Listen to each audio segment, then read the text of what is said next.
Hi, and welcome to The Vantage Point. Today we're talking about COVID-19. So if you've been anywhere in the world, you know that for the last almost year, we have been in a global pandemic. So yes, we do know it's real, but it has affected not only businesses, the economy, but it's affected the church. And so today we want to talk about what the effects of COVID-19 on the church. Where does faith fit in? I was in China in about December of 2019, and they didn't talk about it at all. It wasn't on the news. It wasn't anywhere. I'm in Shanghai for business, and there was nothing on the plane, nothing. So I'm in China, right? They're not talking about it, but everybody has a mask on. The dog had a mask on, guys, the dog. And so when I was walking from my hotel to the site and I see this dog with this mask on, I asked the guys, should I be wearing a mask? They were like, no, the air quality here is really bad. You know, that's why they're wearing them. And I thought, oh, okay.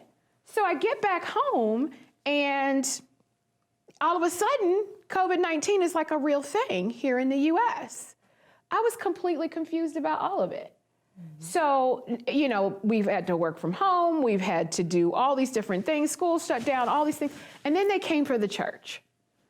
So where does faith fit in COVID-19? Because I think all of 2020, the only thing that I was disappointed about was the reaction of the church. That was, it really did shake me, the reaction of the church. Because I'm thinking, yeah, this is sickness and what we believe. If you come to the elders of the church, they pray and you get healed. But the reaction of the church body really, really stunned me. And I want to talk about that today. I think it's interesting. What do you guys think?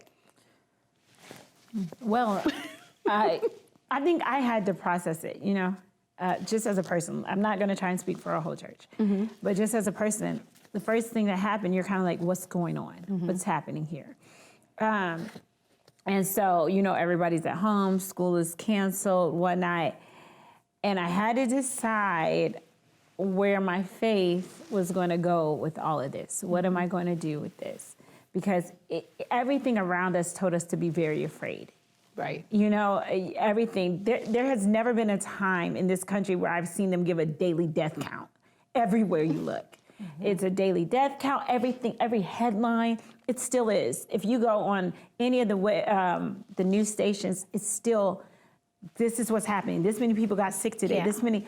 And I wonder if they had done that with everything, would we have all been terrified a long time ago? Right. But it was just, so the first thing I had to do to even get to my faith was turn off the news. Yeah. And recognize that if this is gonna get me, it's gonna get me. Right. Okay, now my dad says I had it anyway in April. He actually told people that. People were calling to check on me. I don't know, because in April I did lose my taste and smell for 4 days, so you might think I had it too. But I was never tested because they weren't testing people then. And more or less I was fine. But there's that mental side to COVID. COVID is not just, COVID is not just how sick you get. It really is like this whole weight to it. Y'all know what I'm saying? So. Yeah. I had, you know, I work for a company and we all went work from home in March, early April. And I've talked to people who've not been out of their house since then. And, you know, I'm like, well, you don't go get the mail? I don't go anywhere because I don't want to get this. And the prison that they've built for themselves when you don't have faith in God, and so I told my boss, I said, well, I don't really go anywhere because I work at home, and, you know, I said, I just go to church, and then, you know, I don't even get my groceries anymore. I was been putting them in my car, having them put in my car. So been doing that. He said, well, I don't understand why you can't just watch church on TV. This isn't and he's fussing him. This is a global pandemic. And, you know, guys, something's been killing us for every year for the last 20 years that I remember, right? So what makes COVID so different? What makes our reaction to COVID so different than, say, H1N1? Because I didn't think about that. I didn't think about the bird flu. I didn't think about the murder hornets that was supposed to get us, and I'm still disappointed they didn't come. I don't know. Why did you be disappointed? Like, Because I just really really, are the murder hornets really gonna get us? I don't know. It was killer bees one Jenny year. has a thing for animals. It was the whole thing. Insects. But what does COVID-19? Why has that risen to the level of actually challenging now your faith? Because did this measles challenge your faith when there was an outbreak of that? The flu, does that challenge your faith every year that it happened? I think it's personal before it's public, you know? And by that, I mean, I've never lived through anything that's been called a global pandemic. You know, I've never had an experience where a sickness, I know many people are dying, you know? Yes, I know there's other diseases, there's other sicknesses that take people's lives, but it's never been right here in my face, you know? And this was different, you know? And I think, as Takoya was saying, I think this, you know, I've never seen schools shut down. Right. That, I mean, we probably wished it did back, you know, when I was in high school or whatever. But this didn't just affect the world, this affected our homes. You know, it's one thing to turn on the TV and watch this happening somewhere else, but it was our grocery stores that were going empty. You know, it was our job saying, don't come back, you know? And in the early stages, we didn't have a lot of detail, you know? And so when stuff starts shutting down, what do? You know? The churches that shut down. This pandemic made you either go more after God or realize how close you were to Him. Because for me personally, I had COVID. And I was in my house for 21 days, okay? Same room. And the mental toll that it took on me was one thing. But health-wise, you know, I know everybody has their own experiences, but again, to me, what challenged my faith, or what could have challenged my faith, was how personal this fight was. And you couldn't control it. There's no cure for this. Do I think the media plays a role in how much of an influence? Yeah. Absolutely. But I think what challenged faith was how personal this was, and there was no control. And let's just say it, there's a lot of people that I thought had more faith than what they did. And COVID showed me, oh, maybe they don't have as much faith as I thought they did. And that's no shade to them. That's just the reality of it, you know? Yeah. So I definitely understand why this was different. What do you think, Jessica? I don't really have an opinion about it for a lot of reasons, because I don't want nobody sending me no crazy email, because personally, I think the media took this and stoked a fear that the fear was tangible, like you could literally feel it all around you. I was thinking about how, you know, I never lived through slavery, but my grandparents did. Never lived through the Jim Crow days, but my grandparents did. It's just a lot of things pandemic, it was so much that I had to literally make a conscious decision that I'm not about to listen to this stuff, because the next thing I know, have you ever been thinking something, the next thing you know, dang, I got that same symptom. You know, it's like everything, you like, you know, if your eyes are running, your throat scratching, you like, dang, me. Yeah, it's me. Yeah. But I think that COVID has been serving its purpose. I believe that, I don't want to go too much into that, but I just think a lot of businesses were shut down because I don't think that some of these places had the real heart of it anyway. And COVID has been exposing a lot of things. So where does faith fit in with COVID? It's a lot. It's fit in a lot. It exposed a lot. And I think we talked about that too. Yeah. I think it exposed a lot. Again, going back to the media. Okay, so I just Googled this real quick. COVID survival rate. And WebMD says, but this was August 7, 2020, the recovery rate is between 97 and 99.75%. Do they ever say that on the they news? had, and I just Googled it while I was sitting here. If they had promoted every day, 99% of people are surviving COVID, 99% of people are surviving COVID, then it would have been totally a different feel. You know what I'm saying? Then, oh, you could die if you walk outside. You're dead now. You're dead. You don't even know you're dying, and you're killing your family too because you don't know you have it. Right. I mean, it's just, so I think because it's a Christian show, we have to say there's a spirit behind this. Absolutely. And there's a different spirit behind COVID. It was not just about the symptoms. I believe the disease is real. Don't come for me. Y'all Christians never think, whatever. I know it's real. Very. I've seen people go through it. I have prayed for people I love who had gotten it and all of that. And so I'm not dismissing it, but there is a different spirit there that came in with this, what I believe the Bible would call a spirit of fear. And fear makes you make irrational decisions. Yes. It makes you give up your rights, Yeah. right? Fear will make you give away something that you thought was precious and thought you meant that meant something for fear. You know, simply, you know, when we started getting searched at TSA after 9/11, right? Yes. You used to not be able to do that, right? But we submitted to that because that's the day we're in. We were scared, we were fearful. And fear will, like you said, make you make irrational decisions. You won't think it through. And then I think they pressed on, you know, you got to care about your loved ones. And so then it now put you in a position where you're like, oh my God, if my parent got it from me, then I'll never be able to live with the thought that I murdered my mom. Yes. You know what I'm saying? And then that mental battle, this is totally a mental battle. Because with a 99% survival rate, what are we really talking about?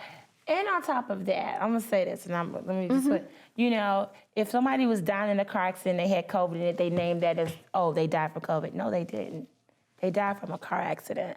It was so many things put on COVID that it was not COVID. And I mean, so many news out, I was like, let me shut this down. Because because you're trying to control me through your words, through all of this, now you gotta be vaccinated. Oh, no, you don't have to be vaccinated. Oh, they wanna put this person on there. I noticed there's an agenda. There's a spirit and there's an agenda behind it. And I noticed that in the hard-hit areas, it was us. So it's so much that goes on with COVID that we can talk about.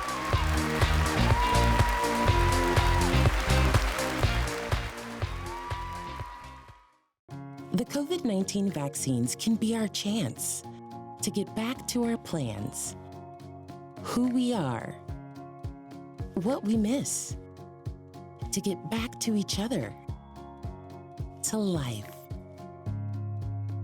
But it's okay to have questions, like, how were the vaccines tested? In rigorous clinical trials among adults of diverse backgrounds. Can the vaccines give you COVID-19? You cannot get COVID-19 from a vaccine. Why should I get vaccinated? Protecting yourself also helps protect the people around you.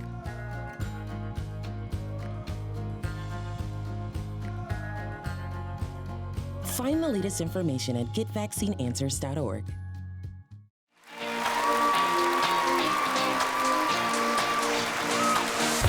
Okay, so we're continuing the conversation about COVID and the church. We've hit on some interesting points in the first segment. One being, as we're kind of segueing a little bit, love. There was a lot of pressure to show love by not going anywhere. Love makes me stay home. It was a whole social media campaign. And so that affected the church a lot. We had a lot of churches go virtual that are still virtual. And then we have some that are fighting to be in person. Like in California, on February 6th, the Supreme Court ruled that they could go back to in-person services. Because California had said no singing, no chanting, 25% capacity. One church got fined $1 million just for being open. When we talk about faith and we're talking about this virtual church, in-person church, where does faith fit into that relative to this whole COVID decision and how it's impacted the church? Well, I know I for sure cannot do anybody's virtual church. I was But why? I was at church making pancakes while they was singing, and I'm singing along. I'm involved, but I'm cooking, right? My husband, bless his heart, he's gonna watch this and be like, he's over on the couch, I'm like, come on, we're gonna have church. He's on the couch dozing off during praise service. What in the entire world? And then we looked at each other and was like, we're going to church next week. Right? Even if we got to sit on the parking lot, I needed that concentrated, God needed his concentrated time. When I'm at home, I'm doing all kinds of stuff. But I needed to pull away and say, God, I'm going to give you this concentrated time. And I just could not do that at home. And so we went and sat on the parking lot until we could actually go in the building. But virtual churches, I'm too all over the place. There's just no way that I can do virtual church. So I had no issues, going. I only wear a mask because they won't let you in anywhere without it. It wouldn't bother me at all not to wear it. I was in Kroger the other day talking on the phone, completely forgot my mask. I'm walking around and I'm like, oh my God, people are looking at me. And I don't know why they're looking at me because I'm just on the phone. And I'm thinking, wait, I don't have a mask on. But nobody said anything to me, so I just kept shopping and went on about my business. But, I just, the whole thing is a struggle for me because I don't want to get trapped in a mindset. And I think that's what I'm battling is a mindset that, oh my God, if I don't have my mask, I'm gonna get sick and I'm gonna die. I just don't wanna, I don't wanna trap myself into that. So that's how I feel about that. I think even with, them naming it virtual church versus in person. Like before it was called virtual church, we would just tune in, but now that it's been like a definement put on it. Yeah, like, oh, well, I could just go to e-church. Me personally, I need to be, because I'm like you. I'm cooking, vacuuming, having the TVs in every room blasted up, but I'm not focused in truly giving God what he wants. Now, do I think it's anything wrong with doing the virtual? No. I don't think it's anything wrong with doing virtual if that's what you have to do at this time, but I do believe the scriptures that you are not supposed to forsake the assembling of yourself. If you are under a pastor who has said, hey, we've opened back up the doors, I think you need to be there. Whether you stay in the parking lot, now that's a whole nother conversation too, because I personally think that you should come inside. Now, like I said, the fear, like Jenny said, I think that was so beautifully coined. But I think that the fear that they have put us under with it, I just feel like this. I could go outside. I think I stubbed my toe the other day. I'm like, it's always something. I can go outside, get hit by a car, go down the street. I mean, it's always something that's gonna happen. I can't control COVID. My life is not in my hands. So if today is the day that I'm about to check up out of here, please, Lord, don't let it be. But if that's the day that I'm supposed to check out, then we're gonna check up out of here.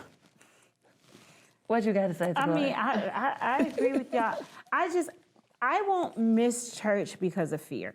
Right. That I am a firm believer fear can't make my decisions. And I'm kind of a rebel rouser. I don't know, not rebel, but I'm kind of a gangster when it comes to God because I've had to.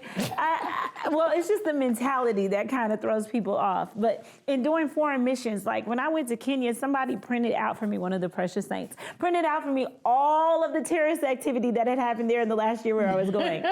And they handed it to me after they heard I was going. And I was like, oh, amen. And I had to make a decision. What is the value of what I'm about to do? And I decided, because it was in the will of the Lord, if it cost my life, I would go. That was a literal thought and discussion I had to have with God and a few other people. And so when it came down to like May, and we were going back in, and I remember I was in the parking lot for one service, and I got on the ground in the parking lot, and I put my face on the ground, and I said, God, if you want me to go in, I can't survive. I can't do the I can't do the e-church thing because I was cooking too. Kids were half asleep. It's not working for our family. So we were in the parking lot. Right. I'm like, this is not the same. I hear the sound of worship.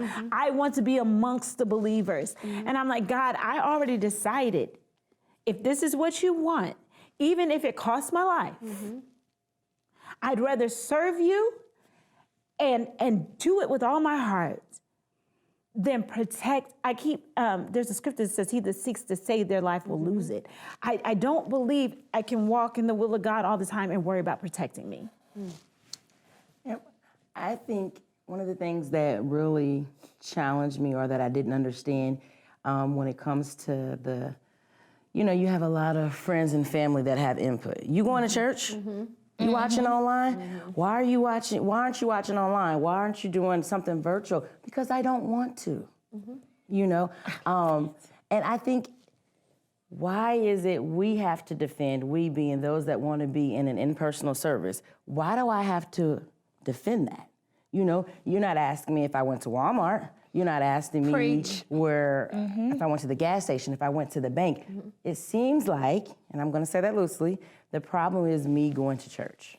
That automatically ignites a fight in me because there's so much that happens at church. We're not just coming together for general fellowship. The presence of God meets us there. I can't baptize or work the altar the same way virtually as I can actually in the building. I can't participate in baptisms. I know everybody has a different, and we'll probably get some calls and some letters, but that's okay because that's your choice. That's not what I choose for myself. And again, COVID has been a personal thing, and I think it's been personal attacks. But when it comes to going to God's house, it's my choice, And I always go back, why does that bother you? And then again, I think Jenny or Jessica alluded to this. Well, you're not being safe. Am I? Because I'm following every protocol that's been out there. Take my temperature at the door. I have on my mask. I'm only sitting with my family. And then we're 6 feet or whatever the rule is for the house of God. I'm following all those precautions. The day before that I realized I had COVID, I was cleaning. We had a death in the family of a friend. We were cleaning their house. I had on gloves. I was cleaning with bleach and Pine Sol. The next day, I felt terrible. I don't know what more I could have done to not, bleach, Pine Sol, gloves, and a mask. We look like we were in hazmats cleaning up. I still got it. And I think that there's people that put themselves on the front line, doctors that are going in and out every day, who have not gotten it, or if they have recovered. It's not something that we're going to run and hide, and you can't just get COVID at church. Right. Amen. So I think that it's so personal, but people are making it a public fight. And I'm not doing what I could be doing because I'm going to church. I'm sorry. Although, and I'm going to throw this out here, some people don't think it counts if it's like a funeral or a different kind of gathering. Right. Oh, man. Because you can't get it at funerals. Or You can't get it there. Even though it's inside of a church. You can be an election You site. can't, and I'm not just addressing any one group of people. I'm really not, because I've seen this repeatedly, Right. where it's like, well, we get a waiver for this occasion. I don't feel like that. I feel like it can happen. I've seen it happen. I've seen COVID outbreak. And so I'm not naive. I just did a risk assessment and decided for me the risk is worth it. That's for me. My house, it's worth it. I don't know how that would affect me. Coming into it, I have different conditions in my body, so worried about being immunocompromised and all that. I made my decisions in spite of that. I'm not telling anybody else they have to do that. Right. I do believe there's some demographics it affects a lot more than others. Yes. And so, I don't blame any of our elderly for staying home. Their death rate is a lot higher than 1%. Yeah. Or I understand that. But I'm just saying, for the majority, what I'm seeing now seems to be more convenience. And it's not as Capital C. effective. It can't be as effective. I hate what I think it's going to do to our young people. As you know, I'm youth pastor. And so I think in terms of that, we've prioritized some going back to school, doing activities, but we're like, oh no, church is too dangerous. What are we saying? Where does it fall in the risk? Yeah. And if they can't learn, e-learn, which teachers are very much attesting to, if they can't e-learn because home is not the most conducive place to learning like that, what makes you think church is just somehow they're just getting it all? They're not. And we're setting ourselves up for a generation to really not even understand the importance of coming together and worshiping. And that's my... Yeah, I think, the presence of, I was explaining this to my coworkers, there's just something about being in the presence of God that you don't always even know what you need. You just know you need something, you know? I just need something. I don't know what it is, vitamin B, whatever.